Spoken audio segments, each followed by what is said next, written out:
অপুদির কাছে যদি একটু জানতে চাই যে আসলে এই জুটিটাকে এবার নতুন করে আসলে কিভাবে দর্শক গ্রহণ করবে, কি মনে হয়? প্রত্যেকটা নতুন সিনেমার সাথেই কিন্তু নতুনভাবে জুটি দর্শকের কাছে যায়, কারণ গল্পটা নতুন থাকে, মেকিংটা নতুন থাকে, প্রেজেন্টেশনটা অন্যরকম থাকে।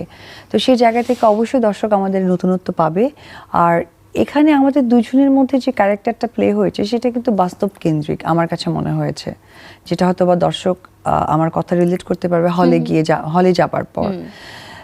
যেহেতু হাজব্যান্ড ওয়াইফ বলা হয়েছে না, তারা তো কি হয়, দুজনে তো একাই থাকা হয়, ওইরকম যদি জয়েন্ট ফ্যামিলি না থাকে তখনই কিন্তু মানুষ নানান বিপদের সম্মুখীন হয়। আর এই সম্মুখীন কিন্তু মানুষ নিজে থেকে হয় না, কোনো একটা মাধ্যম থেকে হয়।